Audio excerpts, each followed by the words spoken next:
বাহিরিয়া NM মাদ্রাসা কর্তৃক আয়োজিত 2025 শিক্ষাবর্ষের শিক্ষার্থীদের বার্ষিক পরীক্ষার ফলাফল ঘোষণা ও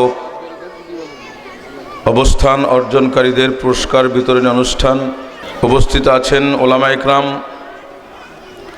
অত্র মাদ্রাসার আসাতাজা ইকরাম, অন্যতম মাদ্রাসার স্বনামধন্য পরিচালক জনাব হাফেজ মাওলানা ইমরান বিন লুৎফর সহ অতিথিবৃন্দ, সম্মুখপানে সমবেত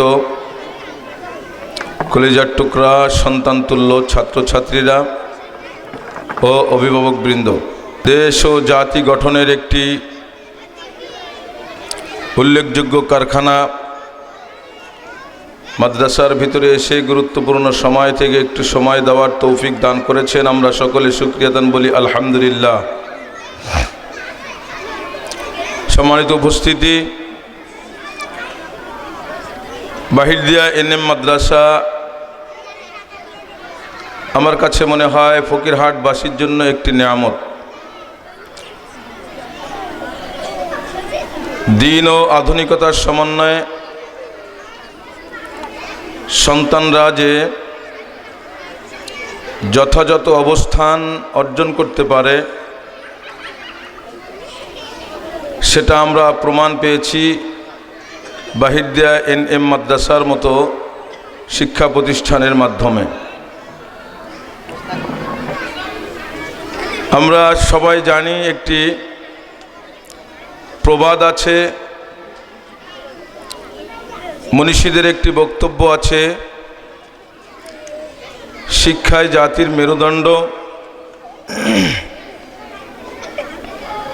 তো আজকে আমরা দেখতে পাই যেই শিক্ষার মাধ্যমে মানুষ হওয়ার কথা ছিল, মানুষের সঙ্গে সম্প্রীতি, মানুষের দরদ বোঝা, মানুষের ভিতরে দেশপ্রেম, দেশের সম্পদের আমানত সহ যত কল্যাণের দিক থাকতে পারে এটা শিক্ষার মাধ্যমেই অর্জন হওয়া উচিত ছিল। কিন্তু আজকে আমরা দেখতে পাই বাংলাদেশ নামক এই ভূখণ্ডটি যারা এর অকল্যাণের জন্য কাজ করেছে, এ বাংলাদেশকে হুমকির সম্মুখীন যারা নিয়েছে, এ বাংলাদেশে দাঙ্গা হাঙ্গামার পরিবেশ যারা তৈরি করেছে, আমরা তাদেরকে দেখতে পাই তারা সবাই কিন্তু শিক্ষিত। কথা ঠিক কিনা? তো শিক্ষা জাতির মেরুদণ্ড হওয়া উচিত ছিল এবং শিক্ষিত মহল দেশের জন্য মেরুদণ্ড হওয়া উচিত ছিল। কিন্তু পরিবেশটা আমাদের সম্পূর্ণ বিপরীত। এদেশে যারা চুরির মতো ঘৃণিত কাজ করেছে, দেশের সম্পদ লুট করেছে, তারা একজন অশিক্ষিত মানুষ ছিল না।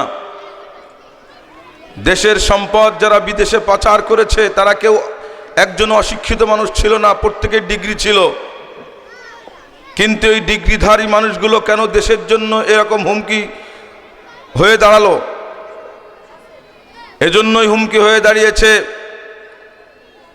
প্রচলিত যে শিক্ষা ব্যবস্থা আছে, এই শিক্ষা ব্যবস্থা শিক্ষিত হয়ে কিছু যোগ্যতা অর্জন করা যায়, কিছু তৈরি করার শিক্ষা অর্জন করা যায়, কিন্তু যেই কথাটা বলা হয়েছে শিক্ষা জাতির মেরুদণ্ড, সেই মেরুদণ্ডওয়ালা শিক্ষা আমাদের ব্যবস্থাপনার ভিতরে বাংলাদেশে নেই বললেই চলে। হ্যাঁ, আমাদের দেশে যে প্রচলিত শিক্ষা আছে আমি সে শিক্ষাকে ছোট নজরে দেখতে চাই না বা দেখব না, দেখার কোনো সুযোগ নেই। আমাদের দেশে যে প্রচলিত শিক্ষা আছে, সরকার কর্তৃক পরিচালিত যে শিক্ষা ব্যবস্থাপনা, এই শিক্ষা ব্যবস্থাপনা একটা শরীরের একটা অঙ্গ হতে পারে, একটা হাত হতে পারে, একটা পা হতে পারে, কিন্তু এই শিক্ষার মাধ্যমে জাতির মেরুদণ্ড অর্জন হতে পারে না।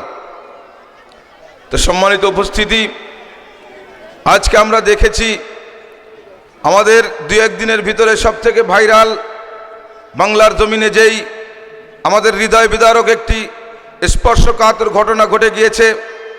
হাদি নামক একটি সন্তান আমাদের দেশ থেকে বিদায় নিয়েছে।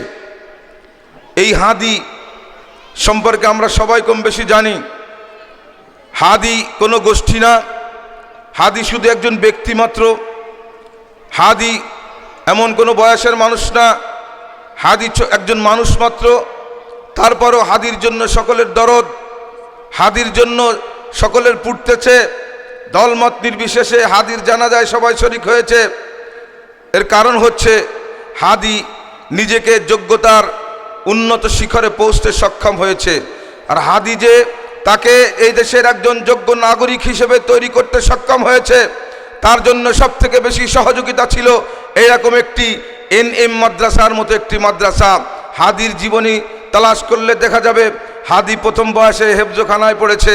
হাদি একজন কোরআনের হাফেজ ছিল। তো আমি কথা বোঝাতে যাচ্ছি যে আমাদের দেশের সুনাগরিক, যোগ্য নাগরিক যদি গড়ে তুলতে হয়, পিতামাতার যোগ্য সন্তান যদি কেউ আশা করে, অবশ্যই অবশ্যই তাকে এই NM মাদ্রাসার মতো দিন সংমিশ্রিত মাদ্রাসার ভিতরে পড়াশুনো করালেই একজন শিক্ষিত মানুষ, যার ভিতরে দিনই শিক্ষা আছে, ইলমে ওহীর সংমিশ্রণে যে শিক্ষা অর্জন করেছে, সেই একমাত্র একজন একসময় প্রযুক্তিবিদ হলেও সে একজন যোগ্য মানুষ হিসেবে তৈরি হবে। NM মাদ্রাসা এমন কিছু সন্তান উপহার দিতে ইতিমধ্যেই সক্ষম হয়েছে। ইনশাআল্লাহ আমরা সবাই যদি পাশে থাকি, আল্লাহর মেহেরবানি যদি সাথে থাকে, NM মাদ্রাসা এই এলাকার নয়, শুধু এলাকা নয়, এ দেশবাসীর জন্য একটু নেয়ামত হিসেবে স্বীকৃতি পাবে ইনশাআল্লাহ। তো আমরা যারা NM মাদ্রাসায় নিজেদের সন্তানকে ইতিপূর্বেই দিয়েছি, সকলকে মোবারকবাদ। যারা অপেক্ষায় আছি NM মাদ্রাসায় আমাদের সন্তানরা পড়বে, তাদের স্বাগতম। আপনি নিঃসংকোচে আপনার সন্তানকে NM মাদ্রাসার শিক্ষকদের হাতে আপনার সন্তানকে তুলে দিতে পারেন। আমরা এলাকার ক্ষুদ্র মানুষ হলেও দ্বীনি প্রতিষ্ঠানের সঙ্গে সম্পৃক্ত আছি। আমাদের অভিজ্ঞতার আলোকে বলতেছি যে NM মাদ্রাসা আপনার সন্তানকে আশা করি তার যথাযথ খেদমত করার চেষ্টা করবে। আপনার সন্তান একজন যোগ্য সন্তান এবং সুনাগরিক হিসেবে তৈরি হবে ইনশাআল্লাহ। বাকি যারা মাদ্রাসায় সন্তানকে পড়িয়ে আলেম বানাতে চান, যেই সমস্ত মাতা পিতার স্বপ্ন আমার সন্তান হাফেজ হবে, আমার সন্তান আলেম হবে, উস্তাদদের কথার ছত্রছায়ায় এবং ওলামা একরামের মন্তব্য গবেষণার ভিতর দিয়ে আমি আপনাদেরকে অনুরোধ জানাবো, যারা সন্তানকে আলেম বানাতে চান, হাফেজ বানাতে চান, তাদেরকে কিছু করণীয় বর্জনীয় আছে। করণীয় বর্জনীয় যদি পালন না করা হয়, তাহলে আপনার সন্তান মেহনত করবেন বটে, আপনার সন্তানকে মাদ্রাসায় দিবেন, দেখা যাবে আপনার ত্রুটির কারণে অবশ্যই আপনার সন্তান লাঞ্ছিত হয়ে যাওয়ার সম্ভাবনা থেকে যায়। এজন্য যারা অভিভাবক অভিভাবিকা আছেন তাদেরকে দৃষ্টি আকর্ষণ করছি, আমার গবেষণা এবং ওলামা একরামের মন্তব্য থেকে কয়েকটি পরামর্শ।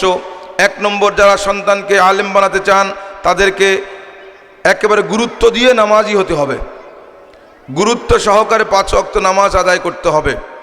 পৃথিবীর সব কাজ একদিকে থাকবে, আমার নামাজ সবার ঊর্ধ্বে থাকবে। যখন নামাজের সময় হবে, সব কাজ কামকে পদদলিত করে আমার নামাজে আল্লাহর দরবারে হাজিরা দিতে হবে। এইটা হচ্ছে 1 নম্বর কর্মসূচি। 2 নম্বর কর্মসূচি, অভিভাবক যারা আছেন, পিতামাতা যারা আছেন, তাদেরকে অবশ্যই সর্বপ্রকার গর্হিত কাজ থেকে, গুনাহের কাজ থেকে, অন্যায়ের কাজ থেকে বিরত থাকতে হবে। যারা গুনাহের কাজ করে, কবিরা গুনাহে অভ্যস্ত, বেপরদা বেহায়াপনায় অভ্যস্ত, তাদের সন্তান কিছুদিন মাদ্রাসায় ভালো পড়াশুনো করলেও তাদের মঞ্জিলে মাকসাদে তারা পৌঁছতে পারে না। তাদের স্বপ্নের যেই স্বপ্ন থাকে সেই স্বপ্নকে তারা বাস্তবায়ন করতে পারে না, কারণ তার থেকে আল্লাহর রহমত দূর হয়ে যায় গুনাহের কারণে। 3 নম্বর কথা হচ্ছে, সন্তান সহ নিজেরা হারাম কোনো খানা ভক্ষণ করা যাবে না, কারণ সব ইবাদতের মগজ হচ্ছে হালাল খানা। কোরআন যেহেতু পবিত্র, হারাম অপবিত্র। হারাম খানার ভিতরে কোরআন কখনো স্থায়ী হয় না, হারামের সঙ্গে কোরআনের কোনো সম্পর্ক নেই, কারণ কোরআন মহান রব্বুল আলমিনের কালাম, আল্লাহর কালাম কখনো হারামের সঙ্গে সম্পৃক্ত হতে পারে না। তো হারাম খানা, হারাম পোশাক, হারাম পর্যায়ের অর্জিত যত ধরনের ব্যবস্থাপনা থাকতে পারে সব ব্যবস্থাপনা থেকে তওবা করতে হবে, ফিরে আসতে হবে। বিশেষ করে আমাদের যে সুদের লেনদেন আছে, কিস্তি আছে, এই সুদের লেনদেন থেকে আমাদেরকে বিরত থাকতে হবে। সুদ যাদের সঙ্গে সংমিশ্রিত আছে তারা দিনদার হতে পারে না, তারা আল্লাহর সবথেকে বড় নাফরমান হিসেবে স্বীকৃত হয়। এজন্য আমি আজকের এনএম মাদ্রাসার এই বার্ষিক প্রোগ্রামে যেই 3টি আবদার রাখলাম, সমস্ত অভিভাবক সহ আমরা সকলে যেন আমল করতে পারি। আল্লাহ রাব্বুল আলামিন যেন আমাদের তৌফিক দান করেন। আমা তৌফিক ইল্লা বিল্লাহ।